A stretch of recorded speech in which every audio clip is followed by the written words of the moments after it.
dipasang dengan sistem persenjataan 12.7 mm HMG dan 40 mm EGL.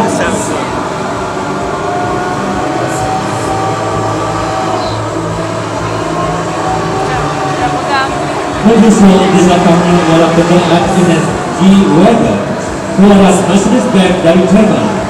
Kenderaan ini digunakan dalam melaksanakan tugas tinjauan sistem persenjataan HMG, Metis M dan AGL boleh dipasangkan pada platform kenderaan ini bagi menambahkan kuasa tembakan yang sedia ada. Datang dengan lori ke datang macam ni tak, daripada camp dia tu datang sini. Ya.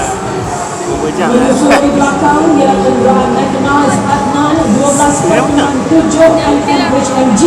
Kenderaan ini dinamakan sebagai Adnan bersempena dengan pahlawan Lieutenant Adnan bin Saidi. Kenderaan ini dilengkapi dengan sistem persenjataan 12.7 mm HMG.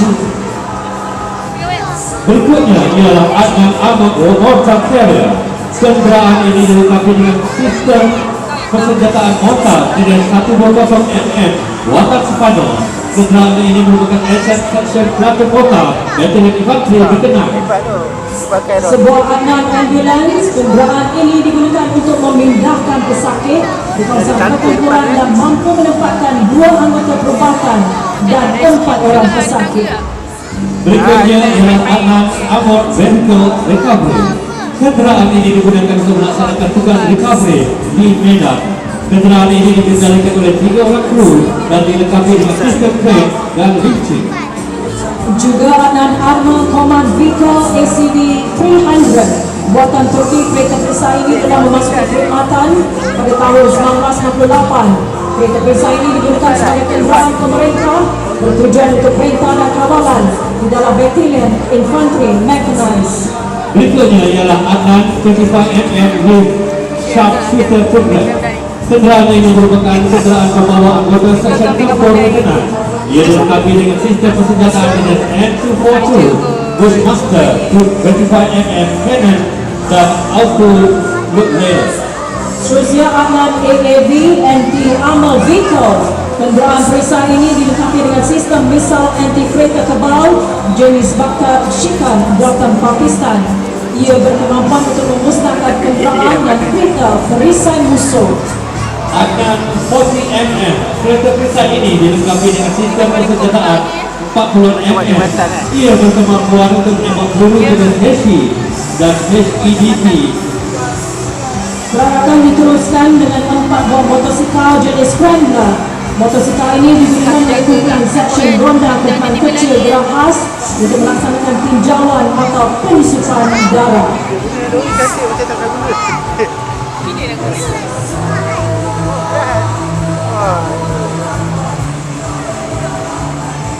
Berikutnya ialah Special Operation Vehicle.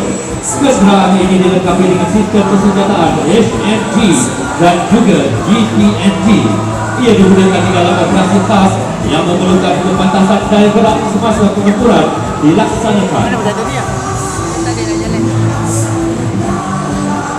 Diikuti 2 buah Rapid Intervention Vehicle. Kenderaan ini digunakan oleh Squadron Unit Melawan Keganasan di dalam operasi melawan keganasan. Berfungsi sebagai kenderaan menggempur dan berupaya menghantar anggota ke point of entry sepantas yang mungkin dalam melaksanakan serbuan. Berikutnya ialah ambulans Medan. Ambulans Medan ini mampu memindahkan pesakit di kawasan-kawasan yang mempunyai keadaan tanah yang tidak rata dan sukar dilalui oleh ambulans biasa. Ambulans ini mampu membawa 5 orang pesakit pada satu masa. Seterusnya Hospital Medan buatan Amerika Syarikat. Kenderaan ini boleh diatur gerakan dalam masa yang singkat sama ada melalui darat, laut dan udara. Hospital ini mempunyai 5 komponen utama yang boleh digabungkan menjadikan sebuah Hospital Medan.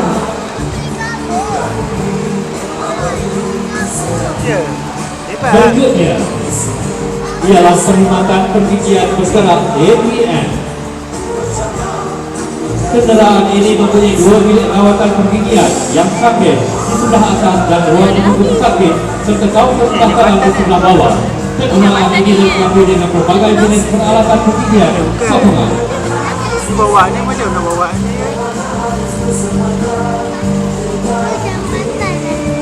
Ia disusuli sebuah tactical single span bridge TSBB dan sebuah bridge vehicle.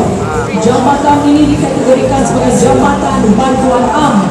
Ia sesuai digunakan di zon tempur dan boleh digunakan juga untuk memilihkan laluan penghubungan jalan raya yang terputus disebabkan bencana alam. Jambatan ini dilancarkan daripada sebuah bridge vehicle. Berikutnya ialah Automotive Bridge Launching Equipment atau ABLE, merupakan sebuah kenderaan pelancar jambatan jenis Tactical Single Span Bridge yang mampu melancarkan jambatan sepanjang 52 meter bagi kenderaan Military Road Classification atau MLC 60.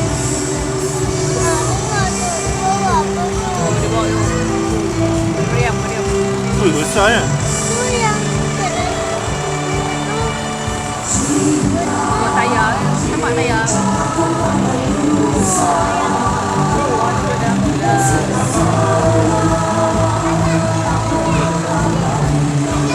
Gerakan diteruskan dengan tactical floating bridge. Dua buah shot integrated brand, satu buah long and brand dan satu buah standard model.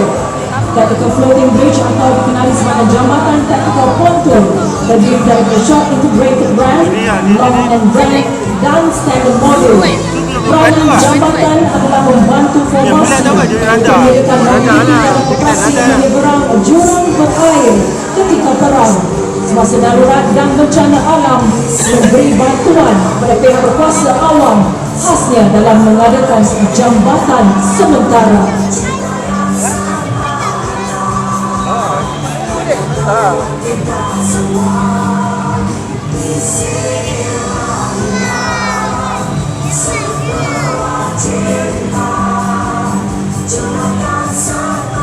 Ini kereta apa ya? Ini kereta perisai. Ini kereta keluar.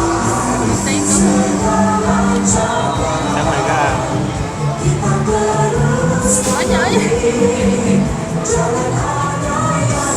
Dan hadirin yang dihormati sekalian, sama-sama kita saksikan di ruang udara dataran merdeka kini ialah penerbangan formasi gulung pesawat helikopter dari berbagai agensi perkhidmatan.